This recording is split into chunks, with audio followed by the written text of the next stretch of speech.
وَإِن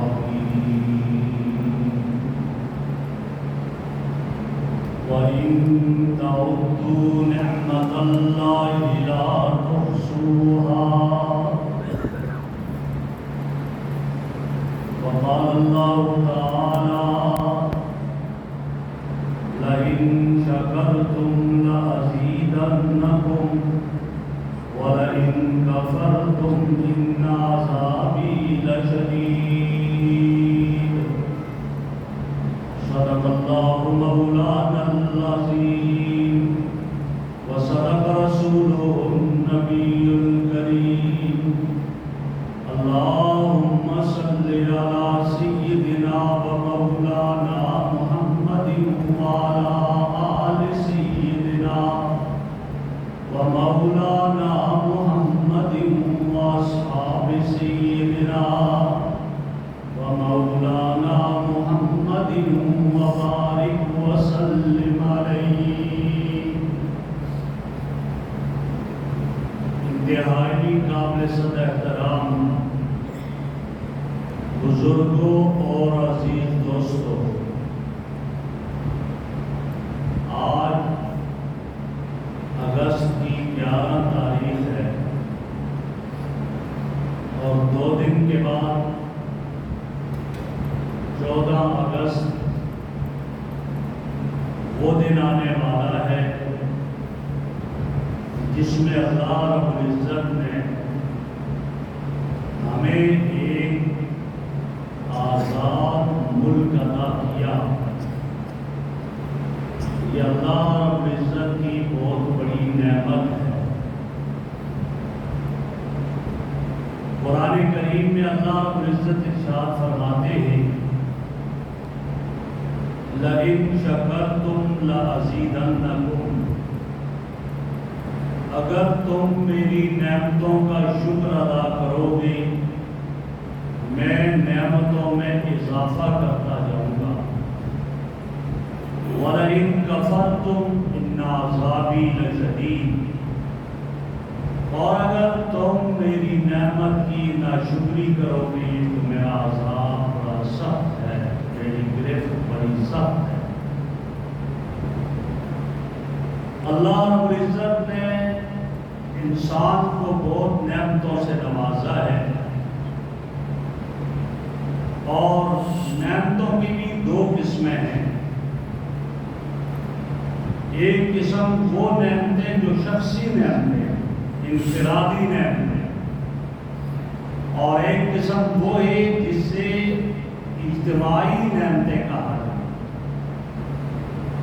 شخصی اور انفرادی نعمتوں میں سب سے بڑی نعمت ایمان ہے کہ اللہ جس شخص کو ایمان کی دولت سے مالا مال کر دے، اس سے بڑی نعمت اور کوئی اس کا نہیں. یہ شخصی نعمت. اور اللہ کی اتنی نعمتیں ہیں کہ کہا گیا وَإِن تَعُدُّوا نِعْمَتَ اللَّهِ لَا تُحْصُوهَا، اگر اللہ کی نعمتوں میں ایک نعمت میں کتنی نعمتیں ہیں شمار کرنے لگو نہیں شمار کر سکتے، اتنی نعمتیں. اور آپ نے ایک مقولہ سنا ہوگا، کہا جاتا ہے تندرستی 1000 نعمت ہے. تندرستی بھی ایک نعمت ہے، لیکن کہا گیا 1000 نعمت ہے. جب تک آدمی تندرست ہے بہت ساری نعمتیں حاصل ہیں،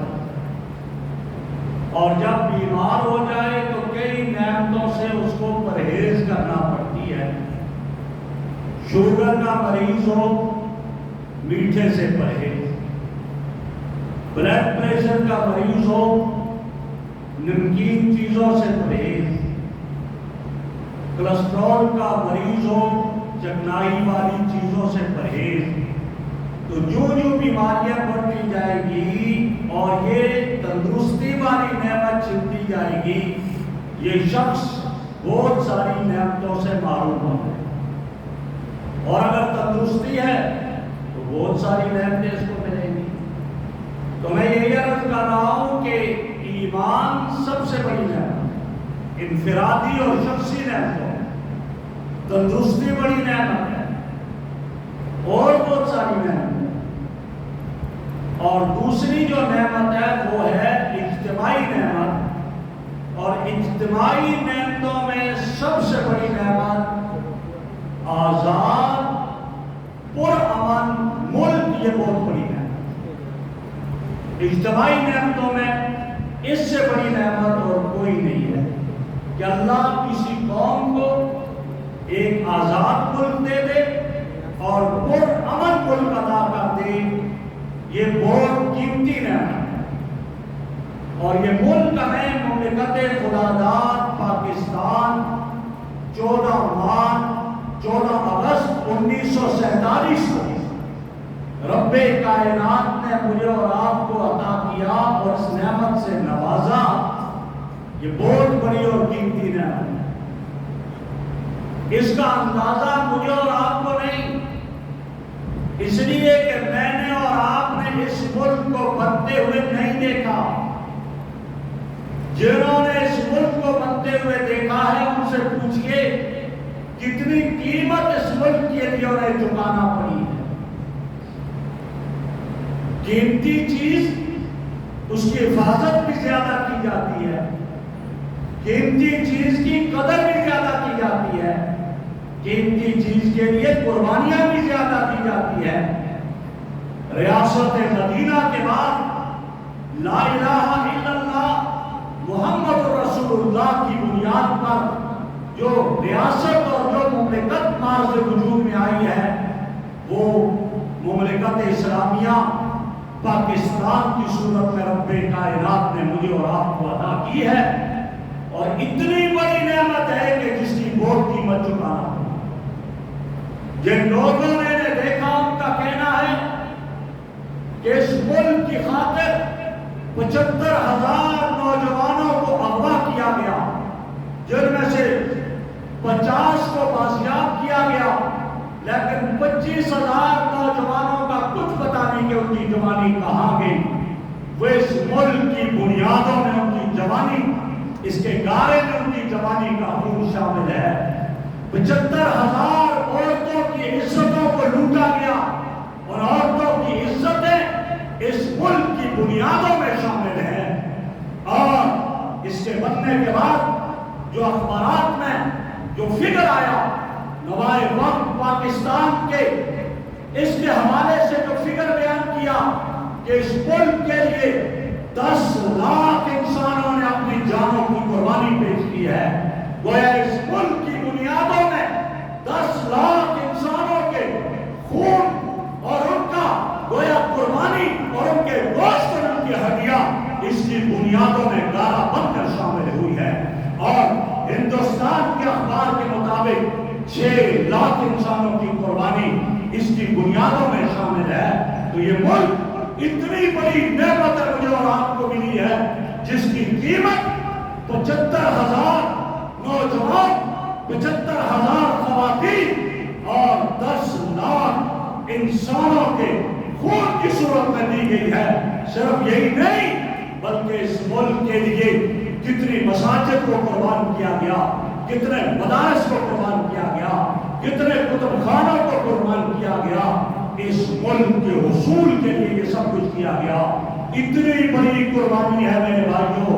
اور اس ملک کو حصول کے لیے ہمارے اکابر نے کیا کیا محنتیں کی ہیں. اگر میں بالکل ابتدا میں چلا جاؤں، 1857 کی جنگ آزادی اس ملک کی بنیاد کا پیش خیمہ ہے.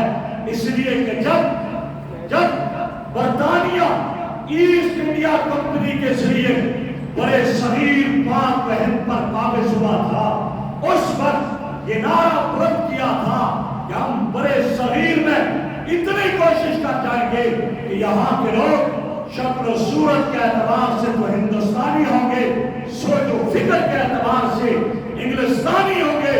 اس وقت دارالعلوم دیوبند کے بانی مولانا قاسم نانوتوی نے علماء کا ایک جوڑ رکھا اور اس میں یہ نعرہ بلند کیا کہ انگریز کو یہ پیغام دے دو، ہم اتنی قربانی یہاں دے دیں گے، ہم اتنی محنت کر جائیں گے کہ یہ لوگ شکل و صورت کے اعتبار سے تو ہندوستانی ہوں گے، سوچ اور فکر کے اعتبار سے مسلمان ہوں گے.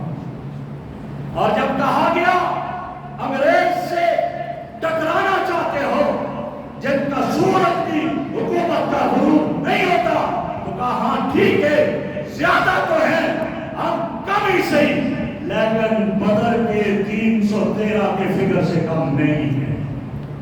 اس وقت 2 محاذ قائم ہوئے، ایک امبالہ کے مقام پر، ایک شاملی کے مقام پر۔ برحال میں مختصر کرتا ہوں، جمعے کی نشست مختصر ہوتی ہے۔ وہاں وقتی طور پر ناکامی ہوئی 1857 کی جنگ آزادی میں، لیکن یہ آزادی کی روح انسانیت کے قلب و جگر میں ایسے تبث ہو چکی تھی، بیدار ہو چکی تھی کہ بالآخر دوسری جنگ عظیم کے بعد جب برطانیہ نے یہ سوچا میں کمزور پڑ گیا، اب ہندوستان پر میرا قبضہ مضبوط نہیں ہو سکتا، ادھر انگریز جانے لگا، ادھر ایک نعرہ بلند ہوا، 2 قومی نظریہ کو عام کیا گیا اور یہ کہا گیا مسلمان ایک قوم، کافر ایک قوم۔ ہندوستان میں مسلمان اور کافر جمع نہیں ہو سکتے، مسلمانوں کو ایک ایسا ملک ملنا چاہیے جب آزادی کے ساتھ اسلام کے شعائر کو ادا کرے، اسلامی تعلیمات کے پابند و آزادی کے ساتھ کوئی قدغن، کوئی پابندی مسلمانوں کا نہ ہو سکے۔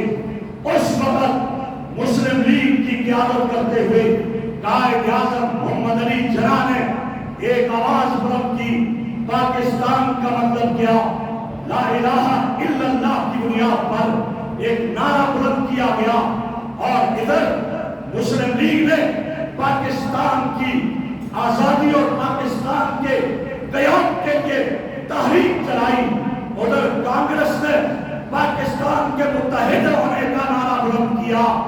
لوگوں کے پاس جاتے قائد اعظم محمد علی جناح، لیاقت علی خان، باقی حضرات جا کر کہتے ہم ایسا ملک بنائیں گے جہاں خلافت راشدہ کا نظام قائم ہوگا، جہاں ابو بکر عمر عثمان علی کا دور زندہ ہوگا، جہاں اسلام کے احکامات کو پائے تکمیل تک پہنچایا جائے گا۔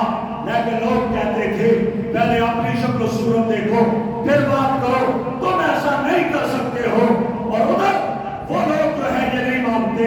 بالآخر مجبور ہو کر ایک وفد مولانا اشرف علی تھانوی رحمہ اللہ کے بھتیجے مولانا شبیر علی کے پاس گیا۔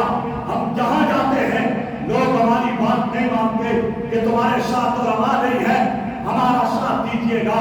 علامہ شبیر علی تھانوی رحمہ اللہ اس وقت مولانا اشرف علی تھانوی کے بھانجے مولانا ظفر احمد عثمانی کے پاس گئے اور جا کر کہا کہ اس وقت ضرورت ہے ایک ملک کی، آپ چاہتے ہیں کہ پاکستان ماضی وجود میں آئے، فرمایا میں چاہتا ہوں کافر ہمارے ساتھ نکلو۔ مولانا ظفر احمد عثمانی، مولانا شبیر احمد عثمانی، لیاقت علی خان، یہ لوگ ان کے ساتھ نکلے اور انہوں نے جا کر جگہ جگہ بیانات شروع کیے۔ علامہ حضرت مولانا اشرف علی تھانوی رحمہ اللہ کا انہیں ان کی تائید حاصل رہی، اور جب یہ چلے اور انہوں نے اب لوگوں سے بات کی، لوگوں نے کہا ہاں اب مانتے ہیں خلافت راشدہ کا نظام آ سکتا ہے۔ جنہوں نے خلافت راشدہ کو پڑھا ہے، جو جانتے ہیں وہ تمہارے ساتھ ہے۔ اس طرح جا کر ایک نظام چلا، اور 1946 میں جب ایک قرارداد کے ذریعے جب پاکستان کا وجود مارچ وجود میں لایا جانے لگا، اس وقت علامہ شبیر احمد عثمانی اپنے ساتھیوں کے ساتھ قائد اعظم محمد علی جناح کو مبارکباد دینے آئے۔ انہوں نے کہا عثمانی صاحب آپ نے اب آگے بڑھ کر ہمارا ساتھ دینا ہے۔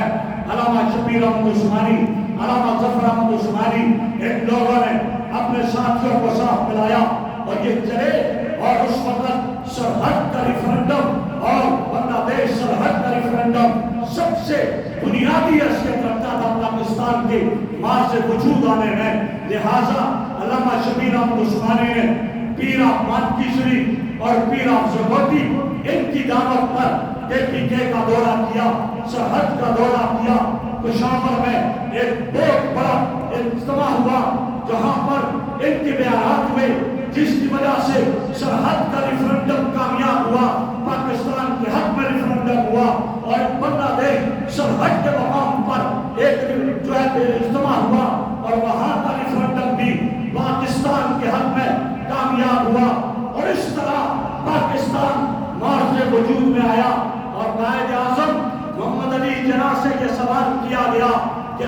خلاف علماء، یہ مجلس احرار والے، جمعیت علماء ہند والے، حسین احمد مدنی، ابو الکلام آزاد آپ کے خلاف ہے، تو اس وقت قائد اعظم محمد علی جناح کا ایک جملہ تھا، جملہ بڑا عجیب تھا، فرمایا پورے برے صغیر پاک فہم کے علماء کو ایک پلڑے میں لگا کر ان کے علم کو رکھ دیا جائے، اشرف علی تھانوی کے علم کو دوسرے پلڑے میں رکھ دیا جائے، اشرف علی تھانوی کے علم والا پڑھنا بھاری ہوگا۔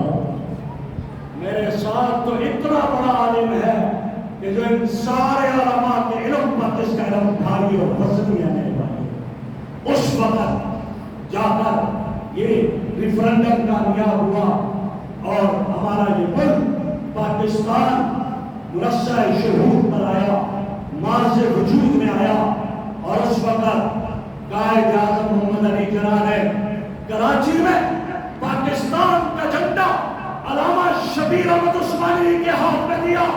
آج پاکستان مارز وجود میں آ چکا ہے، اس مملکت خدا داد کا جھنڈا آپ کے ہاتھوں سے لہرانا چاہتا ہوں، بتانا چاہتا ہوں کہ پاکستان کے وجود میں جتنی محنت قائد اعظم محمد علی جناح کی ہے، اس سے بڑھ کر محنت شبیر احمد عثمانی علماء کی محنت ہے اس سے بڑھ۔ اور بنگلہ دیش میں یہ جھنڈا لہرانے والا علامہ ظفر احمد عثمانی تھا، جن کے ہاتھوں سے پاکستان کا جھنڈا مارز وجود میں آیا، ڈھاکہ میں یہ جھنڈا بلند کیا گیا اور مولانا ظفر احمد عثمانی نے بلند کیا۔ اور عظمت دیکھیے، محبت دیکھیے کہ جب قائد اعظم محمد علی جناح کا انتقال ہوا تو وصیت کیا کی؟ میری نماز جنازہ شبیر احمد عثمانی پڑھائے گا۔ علامہ شبیر احمد عثمانی نے نماز جنازہ پڑھائی۔ جب ایک ملک بن گیا جو لا الہ الا اللہ محمد رسول اللہ کی بنیاد پہ بنا تھا، اب ضرورت تھی اس کا دستور ہو، اس کا منشور بنایا جائے، تو وہ بھی قائد اعظم محمد علی جناح نے علامہ شبیر احمد عثمانی کے ذریعے، اور انہوں نے علماء تمام مکاتب میں فکر، دیوبندی، بریلوی، اہل حدیث، ان سب کو ملا کر کے انہوں نے ایک دستور اور منشور بنایا، دستور پاکستان بنایا، اور اس میں پاکستان کا سپریم لا قرآن و سنت کو قرار دیا گیا، اور آج تک اس وقت سے یہ سلسلہ چل رہا ہے۔ میرے بھائی، یہ ملک مجھے اور آپ کو ملا ہے، اور لا الہ الا اللہ محمد رسول اللہ کی بنیاد پر مجھے اور آپ کو ملا ہے۔ ہماری وہاں سے سلسلہ شروع ہوا، اور منزل کیا ہے؟ ناراض نہ ہونا، ناراض نہ ہونا۔ آج میرے حکمران آج تک جتنے آئے، آج میرے ملک کو 76 سال بنے ہوئے مکمل ہو گئے، 14 اگست کو ہو جائیں گے 76 سال، لیکن 76 سالوں میں میری نسل نو کو، میرے نوجوان کو جو سبق دیا گیا ہے، جو سرکاری سطح پر، جو حکومتی سطح پر دیا گیا، وہ سبق صرف یہ دیا 14 اگست کو بینڈ باجے بجا دیے جائیں گے، 14 اگست کو میوزک کر دیا جائے گا، 14 اگست کو ناچ گانے ہوں گے۔ گویا کہا جاتا ہے ہماری منظر بس یہی تھی، ناچ گانے ہو، بینڈ باجے ہو، میوزک ہو، بس یہ ہماری منظر ہے۔ میری نوجوان نسل یہ سمجھتی ہے میرے ملک کا سفر ہندوستان سے شروع ہوا اور منظر اختتام بینڈ باجے گانے باجے ہیں، ناچ اور ڈانس کرنا ہے، جبکہ یہ میرے ملک کی منظر نہیں ہے، یہ میری اولاد کی منظر نہیں ہے۔ میرے ملک کا سفر جب بڑے صغیر سے شروع ہوا ہے تو میرے ملک کی منظر جو ہے وہ لا الہ الا اللہ محمد رسول اللہ کے نظام کا نفاذ ہے، یہ اس کی منظر ہے۔ اس کی منظر تو وہ ہے پھر ابو بکر جیسا حکمران ہے، اور اس کی جب مقرر کی جاتی ہے تنخواہ، وہ کہتا ہے کہ نہیں، اتنے پیسے، اتنے دراہم زیادہ ہے میری ضرورت سے، ان کو کم کر کے بیت المال میں جمع کرتا ہے۔ یہ منظر تھی امیر المومنین، اور کہتا ہے کہ اتنے پیسے گھر میں ایک دن سردی کا موسم تھا، کہا حلوہ کھانے کو دل کرتا ہے، اہلیہ نے بنا دیا، کہا یہ پیسے کہاں سے آئے؟ کہا جو رقم آپ کو ملا کرتی تھی وہ رقم اس میں سے بچا بچا کر اتنے رکھے ہوئے تھے۔ اچھا، اس کا مطلب یہ ہوا کہ میرا گزارا اس سے ہو سکتا ہے، بیت المال کے اتنے دراہم کیوں زیادہ میرے پاس آئے؟ کہا ان دراہم کو میری تنخواہ میں سے کم کر دیا جائے۔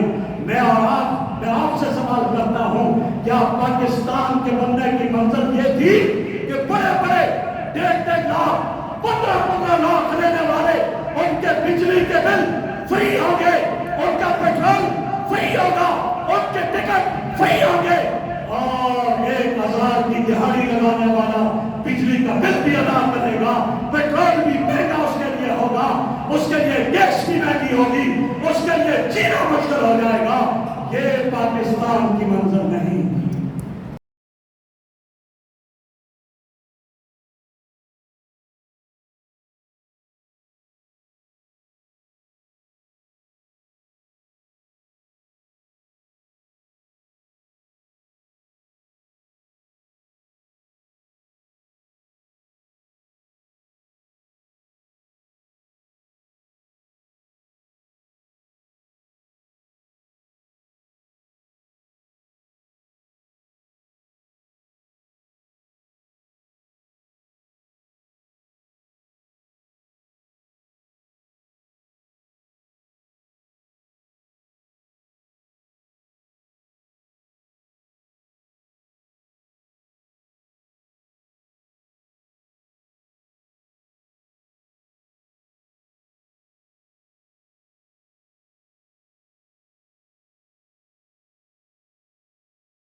کرتے میں سننا پابند ہے، رعایا پہ ایک شخص کھڑا ہو کر کہتا ہے تم نے نیا کرتا پہنا ہے تو کس بنیاد پر پہنا؟ یہ منزل نہیں تھی پاکستان کی کہ اگر سربراہوں سے سوال کر دیا جائے آپ حساب دیجئے گا، آپ کے اکاؤنٹوں میں اتنے پیسے کیوں آئے، اٹھا کر جیلوں میں ڈال دیا جائے۔ یہ منزل نہیں تھی پاکستان کی منزل تو یہ تھی عثمان ذوالنورین کا دور آئے کہ جو عثمان ذوالنورین شرم و حیا کا پیکر بن جائے کہ میرا نبی بھی جس کو دیکھ کر بیٹھے اپنی پنڈلی پہ کپڑا رکھتے اور کہتے عائشہ میں اس سے حیا نہ کروں جس سے رب کے فرشتے حیا کرتے ہیں۔ حیا پاکستان کی منزل تھی، یہ منزل نہیں تھی کہ وہاں مرد عورتیں اکٹھے آزادی کے موقع پر ناچ گانے بینڈ باجے اور ڈانس کرتے رہے۔ یہ منظر نہیں تھی۔ آج میرا نوجوان سمجھتے یہ منظر ہے پاکستان کی منظر کیا تھی؟ وہ تھی جو سیدنا علی اور مرتضیٰ کے دور میں تھی، جرأت اور بہادری کا مظاہرہ تھا، کفر کی آنکھوں میں آنکھیں ڈال کر بات کرتے تھے، اور آج IMF کے بھی غلام بن جاتے۔ یہ منظر نہیں ہے۔ میری نوجوان نسل کو مس گائیڈ کیا گیا ہے، اس کو اس کی منظر نہیں بتائی گئی ہے، اس کو آج یہ منظر بتائی ہے۔ میں اس پاکستانی کی سوچ پہ ماتم کرتا ہوں، گاڑی پہ پاکستان کا جھنڈا لگایا ہوا ہے، گاڑی کے اندر انڈیا کا گانا لگائے ہوئے چل رہا ہے، گھر پہ پاکستان کی آزادی کا جھنڈا ہے، گھر کے اندر انڈین فلم دیکھ رہا ہے۔ ایسی سوچ رکھنے پہ میں لعنت دیتا ہوں۔ یہ کون سی آزادی سوچی؟ جھنڈا گاڑی پہ آزادی کا لگا دیا، گانا انڈیا کا سنتا جا رہا ہے، جھنڈا گھر پہ آزادی کا لگا دیا، گھر میں انڈین فلم دیکھ رہا ہے۔ یہ آزادی نہیں ہے، اس کو غلامی کہا جاتا ہے۔ میرے بھائی، میں جو آپ سے عرض کر رہا ہوں، یہ ملک مجھے اور آپ کو لا الہ الا اللہ محمد رسول اللہ کی بنیاد پہ ملا ہے، اور ایک قول ہے، ایک بہت بڑے بزرگ بغدادی کا قول ہے، یہ حدیث نہیں قول ہے، حب الوطن من الایمان، وطن کی محبت ایمان کا حصہ ہے۔